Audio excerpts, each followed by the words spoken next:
बहुत ही सुंदर है जब आपको डेथ का सपना दिख रहा है। वो इशारा कर रहा है कि अभी जिस फेज में, जिन मेंटल बॉन्डेजेस में, जिस इमोशनल बॉन्डेजेस में आप जी रहे हैं, अब उनकी मृत्यु का समय आ गया। बहुत खूबसूरत। अब एक नए जन्म की री इनकारनेशन का समय आ गया। अब खुद को ही जन्म देने का, मृत्यु के पार है अमृत। तो जब भी हमको ऐसे पानी दिख रहा है, विशेष रूप से साफ पानी दिख रहा है, बिल्कुल नीला पानी दिख रहा है, तो उस समय ये हमारा जो स्पिरिट गाइड है, जो एग्जिस्टेंस है, जो यूनिवर्स है, अब इशारा कर रहा है अब स्पिरिचुअली ग्रोथ का समय आ गया, खुद को इमोशनली बैलेंस करने का समय आ गया। अचानक से एक ऐसा दिन आता है जब चीज़ें बिगड़ने लगती हैं, बहुत ज़्यादा हम परेशानियों में पड़ने लगते हैं, लेकिन हम उस समय में ये सोचने की बजाय कि यूनिवर्स या उस परम सत्ता ने हमारे को एक अलग रास्ते के लिए चुना है या एक अलग रास्ते पर ले जाना है, हम उस परेशानी में इतना उलझ जाते हैं कि उस नए रास्ते पे जाने के जो सिग्नल्स होते हैं ना, उनको हम डिकोड ही नहीं कर पाते हैं। ऐसा क्यों होता है और किन लोगों के साथ ऐसा ज़्यादा होता है? हम अचानक कहीं पर एकदम फंसा हुआ अनुभव करते हैं। ये जानबूझ करके अस्तित्व की तरफ से भेजा जाता है हमको जगाने के लिए, हमको चेताने के लिए। ये जो यूनिवर्स है, कॉस्मिक इंटेलिजेंस है, कुछ भी हमारे जीवन में अनावश्यक होता ही नहीं है।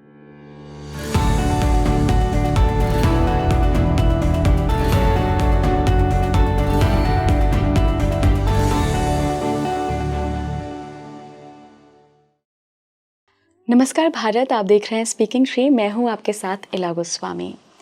आप सभी को कई बार कई सारे स्पिरिचुअल अनुभव हुए होंगे। कई बार आपकी सोल ने, आपकी आत्मा ने कई ऐसे सिग्नल्स दिए होंगे जो आपके लिए बड़े कंफ्यूजिंग से होंगे। आपको लग रहा होगा मैं कैसे डिकोड करूं। यूनिवर्स हमसे कई बार बातें करता है, कई बार हमें बहुत सारे फिजिकल सिम्टम्स भी देता है, स्पिरिचुअल सिम्टम्स भी देता है, इमोशनल सिम्टम्स भी देता है, लेकिन हम बहुत सजग नहीं होते हैं, बहुत सहज नहीं होते हैं उन स्पिरिचुअल एक्सपीरियंसेस की तरफ, तो हम डिकोड नहीं कर पाते हैं। तो मैंने सोचा कि आज आपके लिए एक ऐसा पॉडकास्ट लेकर आऊँ जिसमें हम इन्हीं सिग्नल्स के बारे में, इन्हीं यूनिवर्स के संकेतों के बारे में बात करेंगे। तो देखिए, आज जो मेरे साथ मेहमान जुड़ रहे हैं, उनका अपनी यात्रा इसी तरीके की रही है कि उनको कई अनुभव ऐसे हुए हैं जो उन्हें एक मटेरियलिस्टिक लाइफ से खींचकर स्पिरिचुअल लाइफ में ले आए। क्योंकि प्रकृति जो आपको कराना चाहती है ना, जिस राह पर आगे बढ़ाना चाहती है ना, पहले बहुत दर्द देती है, पहले बहुत उलझाती है, लेकिन आखिर में आपको उसी रास्ते पर ले आती है, आपके सोल पर्पस के साथ अलाइंड कर देती है। लेकिन तब जब आप चाहें, जब आप इन सिग्नल्स को डिकोड करने की कोशिश तो करें। तो आज मेरी कोशिश रहेगी कि हम ऐसे कई मुख्य संकेतों पर बात करें। मैं अपने मेहमान का परिचय करवाती हूँ। आपने इनके पिछले पॉडकास्ट को बहुत प्यार दिया, बहुत सारे सवाल भी किए। मैं बहुत बहुत स्वागत करना चाहूँगी आनंदम आलोक गुरु जी का, रनाउंड स्पिरिचुअल गुरु हैं। गुरु जी, बहुत बहुत स्वागत है आपका स्पीकिंग ट्री पर। थैंक यू, बहुत धन्यवाद इलाजी। गुरुजी, मैं तो इंतज़ार कर रही थी कि कब आपके पास समय हो, आप समय निकालें स्पीकिंग ट्री के लिए और हम फिर से बहुत गहरी चर्चा करें अध्यात्म के उन विषयों पर जिनके बारे में लोग जानना चाहते हैं, लेकिन उनके पास वो ऑथेंटिक जगह नहीं है, वो ऑथेंटिक लोग नहीं हैं जिनके ज़रिए वो जाने। तो आज गुरुजी हम ऐसे ही एक अध्यात्म के विषय पर बात करेंगे जो कि है सोल सिग्नल्स, कि क्या हमारी आत्मा के कोई सिग्नल्स होते हैं जो हमारी आत्मा, जो यूनिवर्स अलाइन होके हमें दे रहा होता है। क्योंकि कई बार ऐसा होता है ना गुरुजी, बहुत केओस मचा हुआ होता है लाइफ में, बहुत सारे कोइंसिडेंसेस होने लगते हैं लगातार।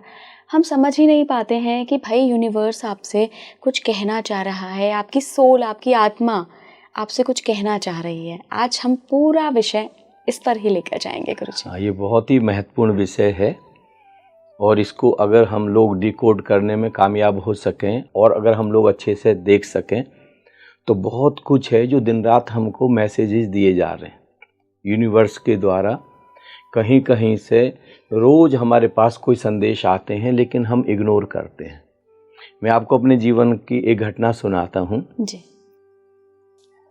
2012 की घटना है ये, मई 2012 की, कि कई लोगों को ये विज़न आए, ड्रीम आए कि किसी यंग की डेथ होने वाली है और विशेष रूप से बहुत सारे लोगों को ये विज़न आए कि मेरी डेथ होने वाली है। ये विज़न आया, क्लियर कट विज़न आया, मेरी डेथ होने वाली है। तो फिर लेकिन सब लोगों ने जैसे सोचा कि क्यों बताया जाए, कुछ लोगों ने बता भी दिया। तो ये घटना है 21 मई सन 2012 की। मेरे बेटे हैं, मैं 25 साल की उम्र, मतलब मैंने जैसे उनको अडॉप्ट किया, तो वो गाड़ी चला करके ले जा रहे हैं। हम रात को 8 बजे यहाँ से चले फतेहाबाद, हरियाणा में एक जगह है फतेहाबाद, हाँ। वहाँ से हम चले। तो वहाँ लोगों ने हमको बहुत रोका कि आप मत जाइए, सुबह चले जाइएगा। तो मैंने कहा नहीं, अभी चले जाएंगे। उन्होंने भी कहा कि नहीं, मुझे जाना है अभी, क्योंकि मुझे सुबह वापस आना है। मुझे नहीं पता था कि नेक्स्ट डे उनकी मैरिज एनिवर्सरी है, इस वजह से वो लौट करके आना चाहते हैं। ये 20 मई की बात है। तो अब हम लोग चलते जा रहे हैं, रास्ते में हमको जाना है कपूरथला, पंजाब में। तो रेल कोच फैक्ट्री से होते हुए जाना है। तो रास्ते में मोगा एक जगह पड़ती है। तो मोगा के हमारे एक बहुत क्लोज मित्र, उन्होंने इतना फ़ोन किया, इतना इंस्टेंट की, इतना ज़्यादा हमको जोड़ दिया कि नहीं, आप हर हालत में यहीं आज रात को स्टे करिए, आज आप मत जाइए। लेकिन हम लोगों ने वो भी इग्नोर कर दिया।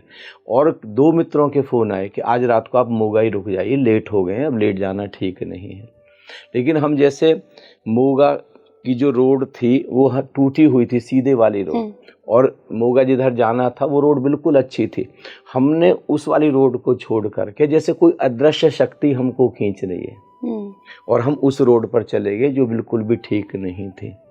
और फिर हम लोग चलते चलते, और जैसे एक फाटक आता है कपूरथला से पहले, हम वहाँ पर रुके हैं। बीच में उन्होंने, जैसे खेत थे ना, रात को 11 बजे वो एकदम से गाड़ी रोकी और फिर वो खेतों में चले गए। मुझे लगा वॉशरूम के लिए गए, लेकिन मैंने देखा बहुत सारे खरबूजे तोड़ करके लाए हैं। तो उन्होंने कहा कि भाई आप खरबूजे, बोले आपको पसंद है? मैंने कि आपको कैसे पता चला रात को 11 बजे? बोले मुझे स्मेल आ गई थी। तो फिर हम 12 बजे के बाद फाटक क्रॉस करके करीब 12:15 बजे हैं, और सडन सड़क पर किलोमीटरों तक कोई नहीं है, दूर दूर तक, एकदम से। और एकदम से गाड़ी ऐसे पलटी, एकदम उन्होंने जैसे सडन ब्रेक लगाया और गाड़ी 3-4 बार 5 बार ऐसे टर्न ले गई, मतलब ऐसे लुढ़क गई और एकदम से पेड़ से जाकर टकराई। और उनका जो हिस्सा था वो टकराया, उनके दोनों लंग्स टूट गए। On the spot he death हो गई। लेकिन जब मैंने उनको थोड़ा सा वहाँ पर, क्योंकि गाड़ी उल्टी थी और शीशे टूट गए थे, तो मैंने क्रॉलिंग करके किसी तरीके से निकाला तो सांस आ गई। लेकिन फिर हॉस्पिटल में जा कर के डेथ हो गई। कितने बड़े सिग्नल्स मिल रहे थे, चारों तरफ से लोग कह रहे थे, एडवांस में विजन्स आ रहे थे, एडवांस में हमको क्या कहते हैं, लोगों को ड्रीम्स आ रहे थे। हमको चारों तरफ से मैसेज दिया जा रहा था, लेकिन हमने उस मैसेज को रिसीव करने की कोशिश नहीं की। नहीं तो कोई चीज़ टाली भी जा सकती है, ये चीज़ फिर आगे भी लिंगर ऑन हो सकती है। ऐसे बहुत सारे मैसेज होते हैं जो यूनिवर्स हमको देता है, लेकिन हम यूनिवर्स के उन मैसेज को जनरली इग्नोर कर देते हैं। कुछ लोग हैं जो उस मैसेज को रिसीव कर लेते हैं। एक बहुत बड़ा सूफी फकीर हुआ है हसन, वो सत्य की खोज में निकला। उसके जो क्या कहते हैं, जो बाद में जाकर के, तो जब वो एनलाइटेंड हुआ, संबुद्ध हुआ, समाधिस्थ हुआ, तो उसके सैकड़ों हजारों शिष्य हुए। तो उसके शिष्य रोज पूछते थे कि भाई आपके गुरु कौन थे, आपके गुरु कौन थे। वो टाल देता था। लेकिन अब उसने कहा, हसन ने, कि मैं अब बहुत जल्दी विदा हो जाऊंगा। तो सारे शिष्यों को इकट्ठा किया। तो सारे शिष्यों ने बहुत जोर दिया कि अब तो आपको बताना ही पड़ेगा कि आपके गुरु कौन थे। तो उन्होंने कहा भाई मेरे तो सैकड़ों गुरु थे, किस किस के बारे में बताऊं, लेकिन चलो फिर भी मैं अपना पहला गुरु बताता हूं। लेकिन तुम लोग हंसना मत, क्योंकि मेरा पहला गुरु एक कुत्ता था। A dog was my first master. तो शिष्य भी हैरान हुए कि हद हो गई है, कुत्ता कैसे गुरु? बोले जब मैं सत्य की खोज में निकला, परमात्मा की खोज में निकला, तो मैंने बहुत मेहनत की, लेकिन परमात्मा मिला नहीं।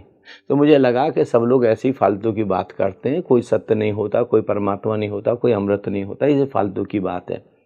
तो बोले मैं वापस आने लगा। जब मैं आ रहा था तो धूप खूब तेज थी, चिलचिलाती धूप थी। तो एक झील के किनारे मैंने आया कि चलो पानी पीऊँगा यहाँ से, लेकिन झील थोड़ा नीचा थी तो मेरी हिम्मत नहीं पड़ी पानी पीने की। मैं ऐसे ही झील के किनारे बैठ गया। तभी अचानक दौड़ता दौड़ता, हाँफता हाँफता एक कुत्ता आया। उसको बहुत प्यास लगी हुई थी। तो उसने झील में झांक करके देखा तो उसको अपना ही प्रतिबिंब दिखाई दिया। तो एकदम से पीछे हट गया डर की वजह से। उसको लगा कि कोई पानी में दूसरा कुत्ता है। तो फिर उसने दोबारा से, प्यास बहुत थी तो उस फिर दोबारा से आया, उसने फिर देखा अपना ही प्रतिबिंब और वो भौंका। जब वो भौंका तो पानी वाला कुत्ता भी भौंका, तो फिर वो डर की वजह से फिर पीछे हट गया। अब तीसरी बार फिर आया, लेकिन प्यास उसकी बहुत ही ज़्यादा थी। तो वो उसके भौंकने के बावजूद भी वो झील में कूद गया। और कूदते ही वो जो झील वाला कुत्ता था वो तो मिट गया, क्योंकि था ही नहीं। उसने पानी पिया और पानी पी करके वो बाहर आ गया। कहता है हसन कि जहाँ उस बालू रेत में कुत्ते के पैरों के निशान थे, मैं वहाँ पर लेट गया। मैंने दंडवत प्रणाम किया कि आज से तुम मेरे गुरु, तुमसे मैंने 2 चीज़ें सीखी। ये तो घर वापस लौट रहा था, क्योंकि कोई सत्य नहीं होता। तो पहली चीज़ तो मैंने ये सीखी, अगर प्यास सच्ची हो तो व्यक्ति कहीं भी छलांग लेने को तैयार होता। मेरी प्यास ही सच्ची नहीं थी, मेरी प्यास में ही दम नहीं था, इसलिए मैं वापस लौट रहा था। अगर मेरी प्यास में कोई ताकत होती तो मैं भी छलांग लेता, मैं भी जंप करता, फिर मैं ये मौत की भी परवाह न करता, जैसे कुत्ते ने कोई परवाह नहीं की। और दूसरी चीज, हर जो डर है हमारी ही छाया। देखिए, अब एग्जिस्टेंस ने, अस्तित्व ने हसन को इशारा किया। हसन चाहता तो टाल सकता था, लेकिन हसन ने इसको नहीं टाला, उस इशारे को समझ लिया। और फिर हसन वापस लौटा और उसने पूरी ताकत लगा दी सत्य को खोजने में। जो डर था वो भी समझ में आ गया कि सारा डर मेरा ही प्रतिबिंब है, अगर मैं छलांग लूँगा तो डर अपने आप ही खत्म हो जाएगा। और एक दिन वह परम ज्ञान को उपलब्ध हुआ, परम सत्य को उपलब्ध हुआ। फिर कितने कितने शिष्यों को उसने बांटा। तो ये अस्तित्व है, कितने कितने तरीके से हमको इशारे देता है, हजारों तरीके से हमको इशारे देता है। और ये अस्तित्व विशेष रूप से हमको किसी विशेष मकसद की ओर लेकर के जाता है। जैसे आपने भी कई पॉडकास्ट किए ना जी, सोल कॉन्ट्रैक्ट के ऊपर। जी, हमको कोई एक मिशन, एक पर्टिकुलर मिशन पर हम आए हैं। हमारा जो स्पिरिट गाइड हैं, जो डिवाइन सोल्स हैं, ये जो पूरा एग्जिस्टेंस है, ये किसी भी तरीके से कहीं से भी हमको वो मैसेज देना चाहता है। लेकिन हम उस मैसेज को अब डिकोड कर पाएँ कि ना डिकोड कर पाएँ, ये हमारे ऊपर निर्भर करता है। बिल्कुल बिल्कुल। आप देखिए, एक संत का नाम सुना होगा भारतवर्ष में, बहुत ही प्रसिद्ध संत हैं, उनका नाम है महर्षि रमन। महर्षि रमन, यस। तो महर्षि रमन जब केवल 15-16 साल के थे तो उनके घर में किसी की मृत्यु हो गई और सब लोग बहुत ज़्यादा रो रहे थे। उस बच्चे के अंदर अचानक से ख्याल आया। अचानक से कोई थॉट नहीं आता, निश्चित रूप से एग्जिस्टेंस ने, कोई स्पिरिट गाइड ने वो थॉट डाला होगा, ये डेथ होती क्या है, मुझे भी आज इसको अनुभव करना है। तो वो ऊपर कमरे में चले गए और वो ऐसे लेट गए और लेट करके बस उन्होंने लगातार अपने अंदर एक इमोशन, एक थॉट डालना शुरू किया, मेरी भी मौत हो गई है, मेरी भी मौत हो गई है, मेरी भी मौत हो गई है, मेरी भी मौत हो गई है। धीरे धीरे शरीर जैसे बिल्कुल मौत में होता है इतना शिथिल हो गया, इतना रिलैक्स हो गया, श्वास जैसे बिल्कुल चलनी ही बंद हो गई। और घंटे, 2 घंटे, 3 घंटे के ऑटो सजेशन से अचानक उनकी एस्ट्रल बॉडी सिकुड़ गई, एक पॉइंट पर आई नाभि पर और वहाँ से जंप कर गई। उन्होंने देखा कि एक सिल्वर कॉर्ड से मैं जुड़ा हुआ हूँ। और फिर वो जो सज्जन थे जिनकी डेथ हुई थी उनको भी उन्होंने देखा, उनसे भी उन्होंने बात की। तो उनको लगा कि यार हद हो गई, इनकी तो डेथ हुई नहीं है। और वो भी इनसे कह रहे थे कि पता नहीं लोग रो क्यों रहे, मैं तो एज इट इज हूँ, मेरे में तो कोई भी कमी नहीं है, और पता नहीं इनको क्यों ऐसा पहचान नहीं पा रहे मुझको। तो ये फिर काफ़ी देर बाद ये शरीर में वापस आए और आकर के इनको पूरे परिवार वालों को बताया कि किसी की मौत नहीं होती है, वो भी नहीं मरे हैं, मैं उनसे मिल कर के आ रहा हूँ। तो लोगों ने सोचा कि इनको कोई ऐसे ही बहुत ज़्यादा आघात लग गया है, किसी ने बात नहीं सुनी। और रमन ने उसी दिन इशारा समझ लिया उन्होंने कि अस्तित्व अब मुझसे कुछ और कराना चाहता।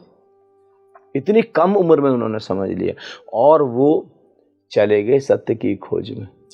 गुरुजी, कई बार हमारे साथ ऐसा होता है कि हमारी लाइफ में सब कुछ बहुत अच्छा चल रहा है, हमें लग रहा है कि हम बहुत कंफर्ट जोन में हैं। अचानक से एक ऐसा दिन आता है जब चीज़ें बिगड़ने लगती हैं, बहुत ज़्यादा हम परेशानियों में पड़ने लगते हैं। लेकिन हम उस समय में ये सोचने की बजाय कि यूनिवर्स या उस परम सत्ता ने हमारे को एक अलग रास्ते के लिए चुना है या एक अलग रास्ते पर ले जाना है, हम उस परेशानी में इतना उलझ जाते हैं कि उस नए रास्ते पे जाने के जो सिग्नल्स होते हैं ना, उनको हम डिकोड ही नहीं कर पाते हैं। ऐसा क्यों होता है और किन लोगों के साथ ऐसा ज़्यादा होता है? देखिए, ये बहुत ही महत्वपूर्ण चीज आपने पूछी है।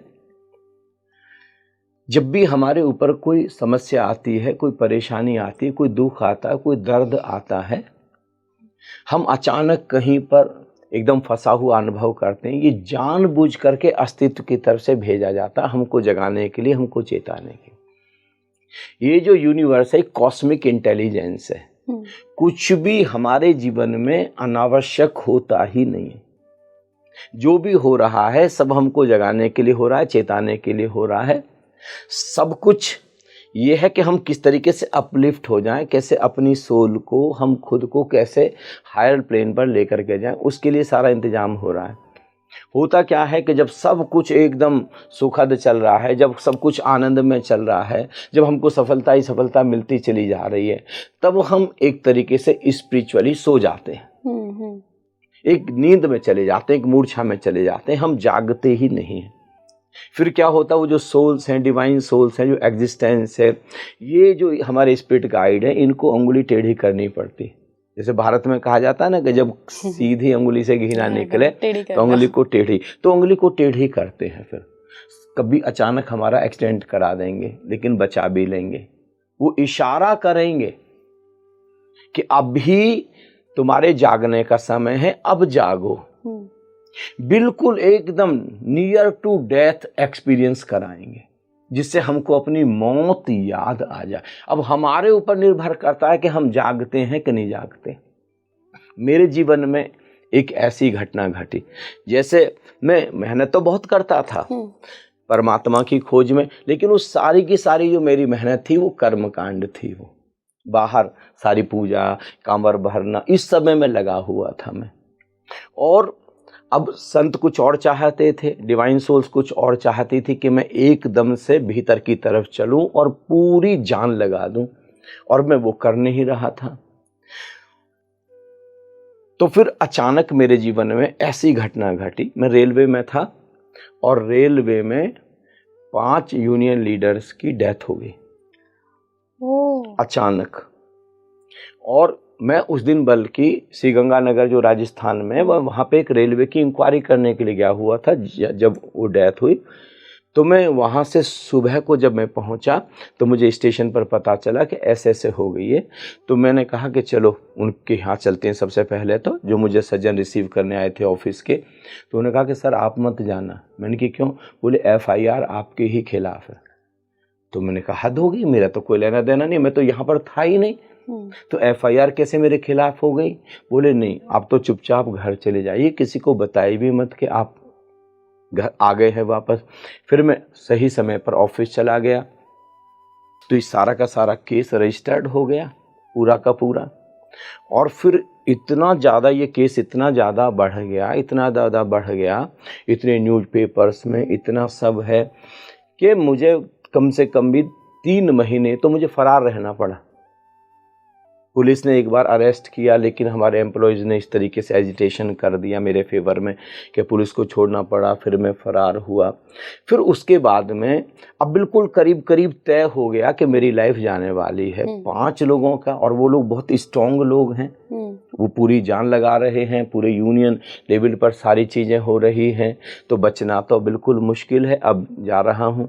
तो मैंने उस समय ओशो को पढ़ना शुरू किया था। तो मैंने लोगों को कहा कि भाई अगर मैं जेल में चले जाता हूँ तो बस इतनी कृपा करना कि मेरे पास में ओशो की बुक्स ये बस पहुँचा दिया करना, जिससे मैं पढ़ता रहूँ। और लगने लगा, सब लोग कहने लगे कि देखो इसमें फांसी से कम नहीं होगा, ये होगा। तो मैं एक रात ऐसे ही किसी अजनबी के घर में था, और मैं ऐसे ऊपर छत पर था, और मेरी आंखों से झरझर आंसू बह रहे थे। आंसू इसलिए नहीं बह रहे थे कि मैं मरने जा रहा हूँ, आंसू इसलिए बह रहे थे कि एक जीवन और वेस्ट चला गया। अब मैं बिना सत्य को, बिना अमृत को तलाश किए हुए, बिना समाधि के धरती से वापस लौट रहा हूँ। उस दिन रोते रोते मेरे हाथ ऐसे आकाश में उठ गए। मैं ओशो को पढ़ता था, ओशो को पढ़ते पढ़ते बहुत सारे संतों से प्रेम हो गया और मेरे इष्ट शिव थे। तो मैंने उस दिन अपने इष्ट शिव को याद किया, ओशो को याद किया, बाबा नानक को याद किया, बहुत सारे संतों को याद किया। और खुले आकाश में मैंने कहा कि ये आकाश आज गवाए है, सब संत आज गवाए हैं। मुझे नहीं पता कि परमात्मा होता है कि नहीं होता, लेकिन अगर अस्तित्व कहीं है, परमात्मा कहीं है, तो उनको ये भी पता होगा कि इस केस में मेरा इतना सा भी 0% भी कोई रोल नहीं है। तो अगर मुझे इस बात का प्रमाण दिया जाए कि कहीं अस्तित्व है और वो सच में देखता है, संत हैं और देखते हैं, अगर प्रमाण मुझे मिले और अगर मैं बच जाऊं, तो मैं आज वायदा देता हूं कि मैं अपनी पूरी ताकत सत्य को खोजने में, परमात्मा को खोजने में लगा दूंगा। अभी भी मेरा परिवार जा रहा है, अभी भी मेरी जॉब जा रही है, अभी भी धन संपत्ति सब जा रहा है, और फिर अगर खोज में जाता हो तो बेशक चला जाए। और दूसरा वायदा मैं देता हूं कि अगर मैं कभी इस राह पर चलते चलते सत्य को उपलब्ध हुआ, अगर परमात्मा को मैं अनुभव कर पाया, तो मैं पूरी दुनिया में बिना किसी से पूछे कि तुम कौन हो, क्या जाति है, किस धर्म से हो, किस संप्रदाय से हो, किसी से कुछ नहीं पूछूंगा और दोनों हाथों से लुटाऊंगा। और आप बड़े हैरान होंगे, मैंने चमत्कार शब्द केवल शब्दकोश में सुना था, मैंने कभी होते नहीं देखा था। मेरे जीवन में अचानक एक चमत्कार हुआ, एक मिरेकल हुआ। पता नहीं कहाँ से कोई सज्जन आए CBI के, और आकर के उन्होंने एकदम से इंक्वायरी शुरू की और उन्होंने पूरी तरीके से प्रूव किया it was a suicide, it was not a murder, पूरा सिद्ध कर दिया। और एकदम सारा केस एकदम डिसमिस हो गया। और वहाँ से अब मेरे जीवन में क्रांति हुई। मैं खोज पर निकला। फिर मैं 6 मई सन 2002 को जब मैं परम ज्ञान को उपलब्ध हुआ और समाधि के बहुत सारे यूनिवर्स के बहुत सारे सीक्रेट्स मेरे सामने आए, तब मुझे ये भी अनुभव हुआ कि संतों ने जानबूझ करके ही मुझे फंसाया था और उन्होंने ही फिर निकाला था, क्योंकि वो चाहते थे कि मेरे जीवन में एक इमरजेंसी आए, और इमरजेंसी आ नहीं रही थी। तो क्या हुआ होगा गुरुजी, आपने कभी इस बात को जानने की कोशिश की कि आपके लाइफ का पर्पस कुछ और था, लेकिन आप मटेरियलिस्टिक लाइफ में थे? हाँ। और जो नौकरी कर रहे थे वो भी इतनी बढ़िया नौकरी कर रहे थे। हाँ। रेलवे में थे, अच्छी पोजीशन पे थे, पावर था, पैसा था, तो पहले ही आपको उधर क्यों भेजा? पहले ही कहीं कोई ऐसे आध्यात्मिक माहौल में आपको पैदा क्यों नहीं किया कि आप बचपन से उस दिशा में बढ़ते? बचपन से ही आध्यात्मिक माहौल में था। अच्छा, बचपन से ही, लेकिन वो रिचुअल्स थे सारे के सारे। सत्य अंदर है, कर्मकांड, और रिचुअल्स में कोई तो आपके जीवन में होना चाहिए ना, आपको जो बताया कि सत्य भीतर है और भीतर कैसे जाना, तो उसके एक लाइव मास्टर की गाइडेंस बड़ी जरूरी है। तो अब वहीं से मेरे लिए रास्ता खुला, अदरवाइज रास्ता। और जैसे किसी व्यक्ति को, जैसे अब मैं मेटेरियलिस्टिक लाइफ में था, वो लाइफ भी जीनी बड़ी जरूरी है। अगर उस लाइफ को हम नहीं जिएंगे तो वहाँ पर कहीं ना कहीं हम इनकम्प्लीट बने रहेंगे और वापस लौट करके आके देखते रहेंगे कि कहीं वहाँ पर क्या हो रहा है, पता नहीं कैसे लोग आनंद लूट रहे हैं। वो लाइफ आपने जी ली, अब आप वापस वहाँ पर लौट करके देखने वाले नहीं हैं। तो अस्तित्व ये भी चाहता था कि मैं अब जब जाऊँ तो संसार से पूरी तरीके से अनस्पर्शित होकर के जाऊँ। गुरुजी, क्या ऐसा भी होता है कि हमारी सोल को ये सिग्नल्स पता होते हैं, हमारी एक अंतरात्मा की आवाज़ होती है ना, उसको पता होता है कि ये जो चीज़ें हो रही हैं मेरे आगे, मुझे जो ये सिग्नल्स मिल रहे हैं, मुझे जो बार बार ये पक्षी बार बार दिख रहा है, या कोई और भी बार बार एक किताब का एक ही पन्ना क्यों मेरे आगे आ रहा है, तो आत्मा को तो पता है, लेकिन बुद्धि कहीं मानती नहीं है। तो ये बुद्धि कैसे मानेगी? हम कैसे पहचाने कि जो अंदर की आवाज़ आ रही है वो कोई सुपरस्टिशन नहीं है, कोई अंधविश्वास नहीं है, वो सच में यूनिवर्स आपके सोल के साथ एक कनेक्शन स्थापित कर रहा है और आपको बताना चाह रहा है कि भाई मैंने तुमको इतना कुछ देना है, तुझे इस राह पर लेकर जाना है। देखिए, जब तक हम लॉजिकल माइंड को छोड़ने के लिए राजी नहीं होंगे तब तक बात नहीं बनेगी। हमारा जो लॉजिकल माइंड है, जो कॉन्शियस माइंड है, वो हमको इसमें उलझा करके रखता है, क्योंकि वो कभी नहीं चाहता कि हम अपने गहरे चले जाएं और इन सबको हम डिकोड करें। क्योंकि अगर हम इन सबको डिकोड करके बहुत गहरे चले जाएंगे तो धीरे धीरे अब मन को गुलाम होना पड़ेगा और हम मालिक होंगे। और मन कभी नहीं चाहता कि वो गुलाम हो जाए, वो हमेशा हमारा मालिक बन करके रहना चाहता है। इसलिए मन हमको इसमें उलझाता है। यहीं पर काम आती है प्रज्ञा, इंटेलिजेंस, विजडम, और जिसका पढ़ाई लिखाई से कोई लेना देना नहीं है। कई बार बहुत ज़्यादा, कितने सब्जेक्ट्स में पीएचडी करने वाले व्यक्ति के पास भी प्रज्ञा नहीं है, और एक बिल्कुल अनपढ़ गंवार संत कबीर, संत रविदास के पास भी, श्री गुरु नानक देव जी के पास भी कितनी प्रज्ञा, कितनी इंटेलिजेंस है। तो ये जो प्रज्ञा का विषय है कि जो भी हमको दिखाई दे रहा है, एक बार खड़े होकर के चुपचाप बैठ करके हम देखें कि अगर यह चीज़ बार बार हमको दिखाई जा रही है तो इसका मतलब अस्तित्व हमको कोई इशारा करने की, कोई संकेत देने की, कोई मैसेज देने की कोशिश कर रहा है, और उसको बहुत आसानी से डिकोड किया जा सकता है। विशेष रूप से हम रात को सोते समय चुपचाप बैठ जाएं, ठीक है ना, एकदम चुपचाप बैठ जाएं, धीमी लंबी गहरी श्वास। हमारे जो भी इष्ट हैं हम उनसे प्रेयर कर सकते हैं, हम पूरे यूनिवर्स से प्रेयर कर सकते हैं। हम अगर हमारे कोई मेंटर हैं, कोई गुरु हैं, उनसे प्रेयर कर सकते हैं कि हे यूनिवर्स, मुझे अब मेरे जीवन में जो चीज़ें हो रही हैं इसके लिए मुझे क्लियर कट बताया जाए, मुझे रास्ता दिखाया जाए, मुझे मार्गदर्शन किया जाए, मुझे इसके लिए एक बिल्कुल एग्जैक्ट पाथ बताया जाए।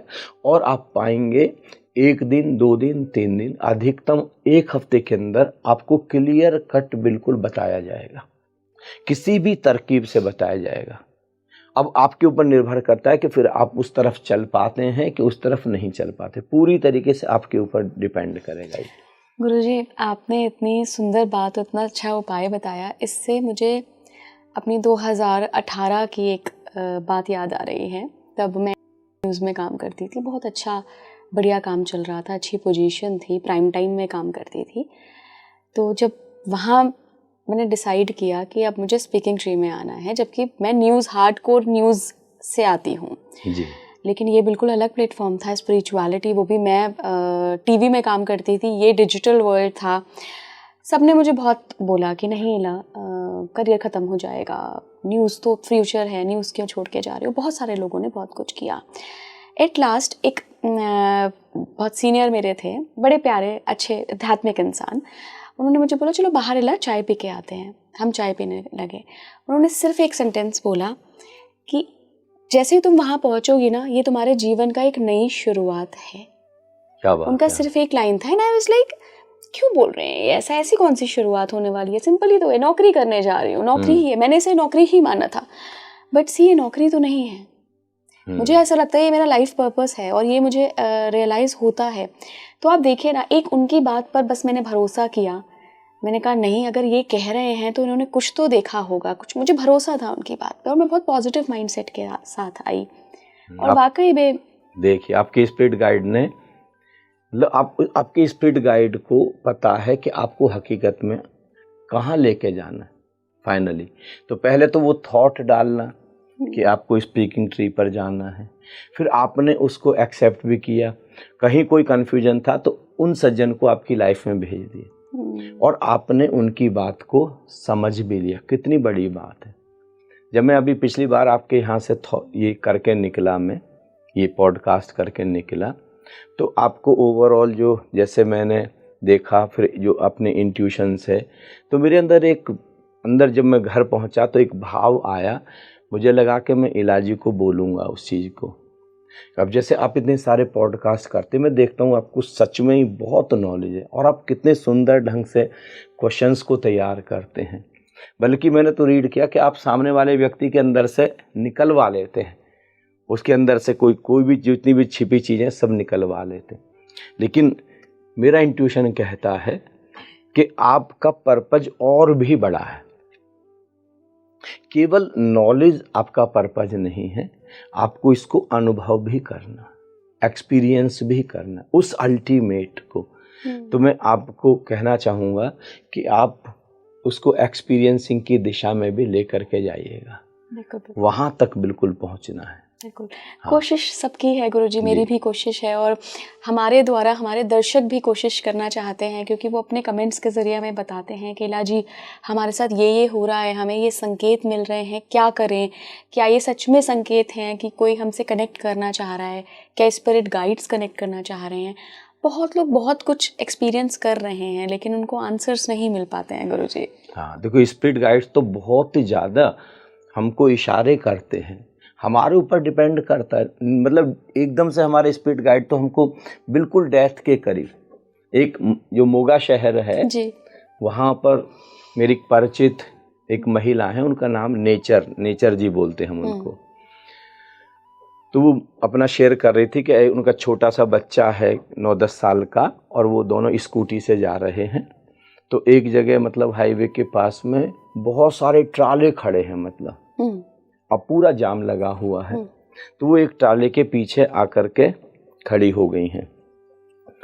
तो अचानक उस ट्राले ने पीछे ऐसे बैक करना शुरू कर दिया। उनको लगा कि जब वो चलेंगे तो मैं चल पड़ूंगी, बैक करना शुरू कर दिया। और वो खूब शोर मचा रही हैं। जनरली क्या होता है कि कोई हेल्पर साथ में बैक कराता है, लेकिन वो ड्राइवर ने करना शुरू कर दिया। अब उनको लगा कि पूरा का पूरा ट्राला, और वो तो बहुत हैवी होता है, पूरा का पूरा ट्राला स्कूटर पर चढ़ जाएगा। उनके पास उतरने का भी समय नहीं, क्योंकि वो उसके ऊपर बैठे हुए हैं। तो उन्होंने अपने बेटे को कहा कि तुम जल्दी से छलांग लगा दो।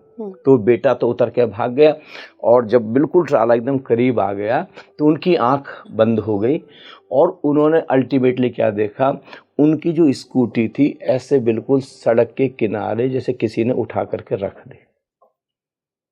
अब देखिए, उनके स्पिरिट गाइड ने उनको बिल्कुल डेथ का एक्सपीरियंस करा दिया, उनको इशारा कर दिया कि मौत कभी भी हो सकती है, किसी भी टाइम हो सकती है। ये समय है सीधे भीतर की तरफ जाने का, उस सत्य को, उस अमृत को अनुभव करने का, उस अमृत की तलाश करने का। अभी उनके ऊपर डिपेंड करता है कि वो कितने इमरजेंसी में इसको लेते हैं और कितनी ताकत सत्य की खोज में लगाते हैं। लेकिन स्पिरिट गाइड ने तो उनको संकेत दे दिए। गुरुजी, इन्हीं संकेतों पे मैं बात करूंगी कि क्या कुछ कॉमन सोल साइंस होते हैं कि हमारी खुद की आत्मा ही हमें बता रही है कि तुम अब पाथ चेंज करो, या एक स्पिरिचुअल पाथ पे आओ, या तुम जहाँ चल रहे हो वो जगह सही नहीं है? हाँ, बहुत सारे। देखिए, कभी अचानक कोई बुक आपके सामने आ जाएगी, अचानक कोई पेज आपके सामने आ जाएगा, कहीं रद्दी का पेज उड़ करके आपके पास आ जाएगा, अचानक आपके व्हाट्सएप पर या फेसबुक पर अचानक कोई ऐसी चीज़ खुल जाएगी जो आपको इशारा करेगी कि अब आपका जो रास्ता है ये रास्ता बिल्कुल भी नहीं है।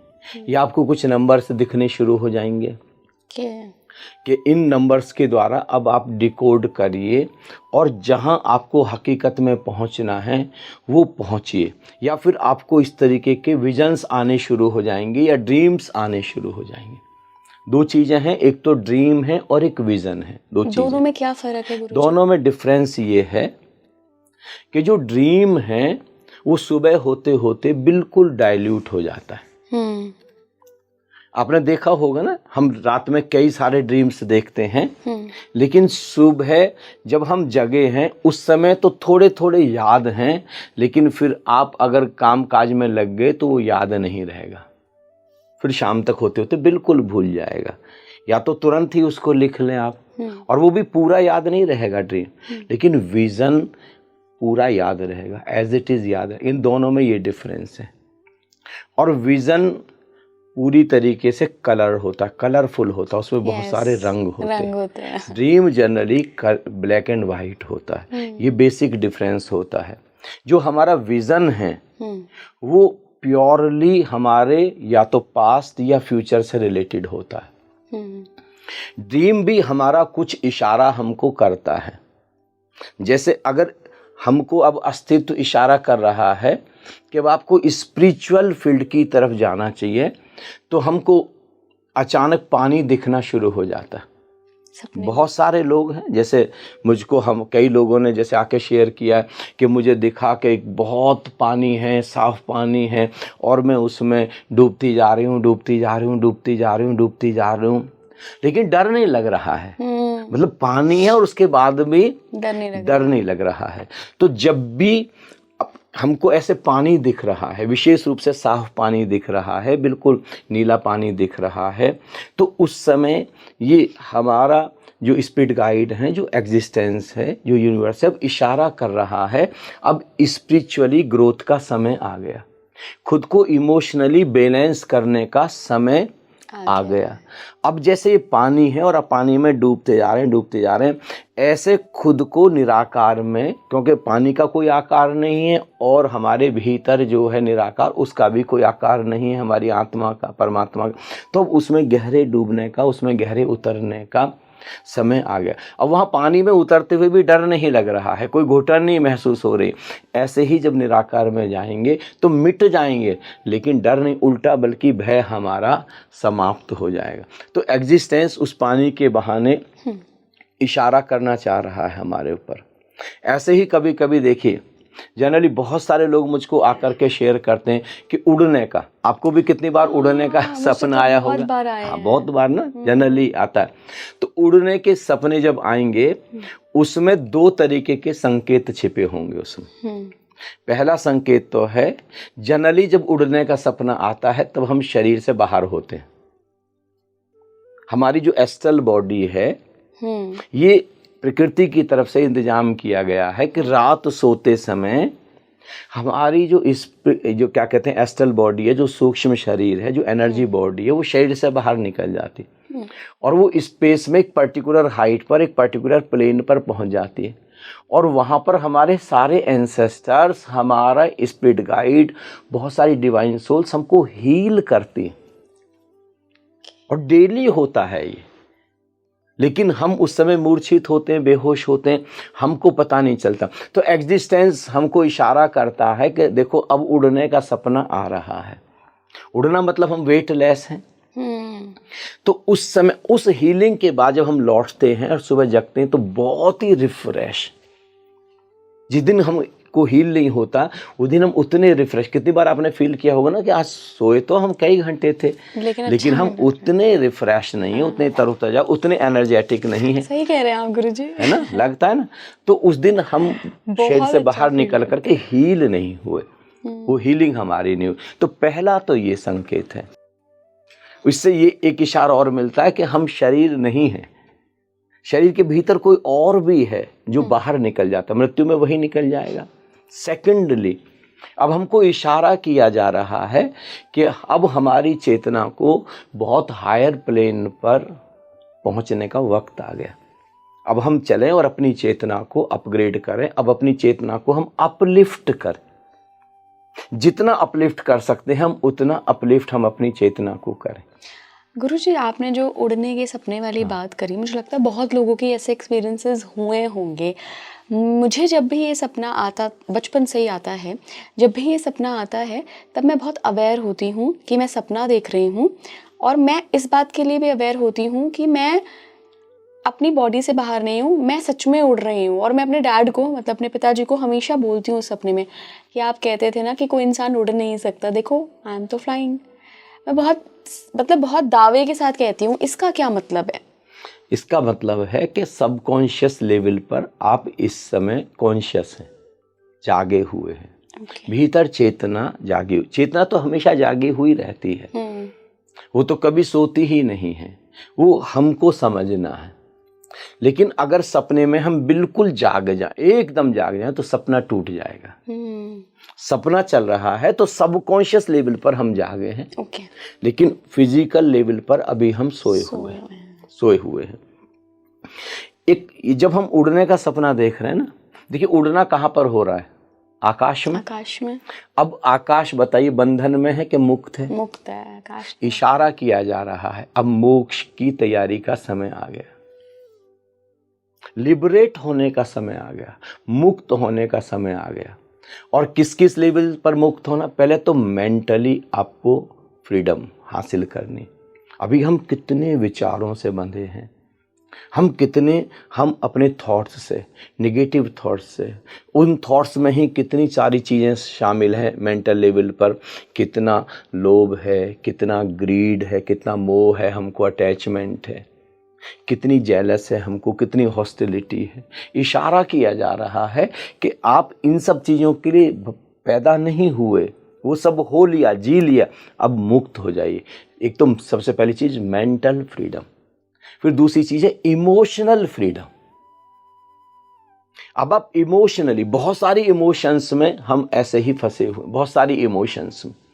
अब इन सारे इमोशंस के भी पार जाना, संसार में रहना है, इमोशंस हैं, सब जरूरी है, लेकिन उसके बाद भी इसके पार उठना है। अब क्योंकि ये सबसे बड़ा इशारा है स्पिरिचुअल फ्रीडम का, जिसको हम मुक्ति कह रहे हैं, परम मुक्ति कह रहे हैं, मोक्ष कह रहे हैं, अल्टीमेट लिबरेशन कह रहे हैं। लेकिन उससे भी पहले हमको फाइनेंशियल फ्रीडम अचीव करनी, नहीं तो कहीं ना कहीं हम उसमें उलझे रहेंगे। कह रहे धन की भी जरूरत थी, धन तो है ही नहीं मेरे पास में। फाइनेंशियल फ्रीडम भी ये इशारा कर रहा है कि आप अब जल्दी से फाइनेंशियल फ्रीडम की कंडीशन में आ जाएं कि आपको ये ना भय सताता रहे, और अब आप खुद को स्पिरिचुअली लिबरेट करें। और कैसे लिबरेट करेंगे? आपको किसी लाइव मास्टर की खोज करनी होगी, जिसने निराकार को अनुभव किया हो, ओंकार को अनुभव किया हो, राम रतन धन को अनुभव किया हो, समाधि को अनुभव किया हो, और जो तैयार हो हमको भी ले जाने के लिए। ये आकाश इशारा कर रहा है। ये सब बहुत सारे, कई बार तो हम सपने में डरते हैं। देखिए जैसे दो चीजों का विशेष रूप से अगर हमारे पास सपना आ जाए तो हम कितने डरते हैं, जबकि वो इतने सुंदर इंडिकेशंस हैं। कौन कौन से? एक तो सांप का सपना और एक डेथ का सपना। जनरली जैसे जब लोग डेथ का सपना देखते हैं तो लोगों को क्या लगता है कि अरे बस मेरी मौत होने वाली है, मैंने तो अपना सपना देख लिया डेथ का, या किसी रिश्तेदार की डेथ का सपना देख लिया। नहीं, वो बहुत ही सुंदर है। जब आपको डेथ का सपना दिख रहा है, वो इशारा कर रहा है कि अभी जिस फेज में, जिन मेंटल बॉन्डेजेस में, जिस इमोशनल बॉन्डेजेस में आप जी रहे हैं, अब उनकी मृत्यु का समय आ गया। बहुत खूबसूरत। अब एक नए जन्म की री इनकारनेशन का समय आ गया। अब खुद को ही जन्म देने का, मृत्यु के पार है अमृत, वहां पर छलांग लेने का समय आ गया। मृत्योर्मा अमृतम गमे, वहां उस अमृत में छलांग लेने का। तो जब भी मैं कहता हूं, जब भी आप डेथ का सपना देखें, सौभाग्य है ये। आप इसको ऐसे मत लीजिए और डरते डरते मत घूमिए कि मेरी तो डेथ नहीं। अब आप चिंतन करिए बैठ करके, सुबह जग करके, अब मैं कहाँ कहाँ स्टक हूं, उन सब को छोड़ना है आपको, उन सब के पार जाना है आपको। और डेथ के बाद जो असली चीज है, जो कभी मरती ही नहीं है, अब उसको तलाश करना, उसको अनुभव करना। संत जिसको अमृत कह रहे हैं, शाश्वत कह रहे हैं, सनातन कह रहे हैं। देखिए हम कहते हैं ना सनातन, पूरा का पूरा हमने धर्म भी खड़ा किया। सनातन मतलब जो कल भी था, जो आज भी है, जो कल भी रहेगा, जो कभी मिटता ही नहीं है, जो कभी खोता ही नहीं, ना कभी आता है ना कभी जाता है, उसकी खोज। हकीकत में वास्तव में वही धर्म की खोज है। और सांप को देख करके भी देखिए जनरली लोग डर जाते हैं ना, वो भी एक बहुत ही सुंदर स्पिरिचुअल मैसेज है, स्पिरिचुअल इंडिकेशन। देखिए सांप क्या करता है, पूरे साल भर कैंचुली है ना निकाल देता है, फिर छोड़ देता है। इशारा किया जा रहा है अब सांप की तरह पुरानी कैंचुली छोड़ने का वक्त आ गया। एक ट्रांसफॉर्मेशन का समय आ गया। Transform yourself. और सांप एक प्रतीक है कुंडलिनी जागरण का। आपने देखे ना कुंडली जागरण का नाम सुना हो? तो अब अपने भीतर की जितनी भी हिडन पावर्स हैं, जो कुंडलिनी शक्ति है, और भी जो हिडन पावर्स हैं, हमारे अंदर बहुत हिडन पावर्स हैं, उन सबको जगाने का समय आ गया। कितना बड़ा देखिए इंडिकेशन है। बिल्कुल, और कितने बड़े इंडिकेशंस हैं। और उनमें हम जनरली डरते हैं। पानी से भी हम डरते हैं, डेथ से भी हम डरते हैं, सांप से भी हम डरते हैं। अच्छा गुरुजी, सडन एनर्जी शिफ्ट भी होती है क्या लोगों के साथ? जब किसी बहुत बड़े पर्पस के लिए उनको आगे बढ़ाया जाता है तो उनकी एनर्जी आज एक है, कल एकदम से बदल गई, और वो खुद भी वो सडन फील महसूस कर पा रहे हैं, लेकिन समझ नहीं पा रहे हैं कि ऐसा क्यों हुआ है मेरे साथ। मैंने तो अभी आपको उदाहरण दिया ना, मेरे साथ में मैं पूरी तरीके से संसार में इन्वॉल्व था। और रेलवे में अब बड़े हैरान होंगे, मतलब मैं अकेला व्यक्ति कम से कम 10 लोगों का काम करता था। मैं इतना दिन रात, कितनी बार तो ऐसा होता था कि मैं अपने काम में, रेलवे के काम में 72 आवर्स लगा रहता था।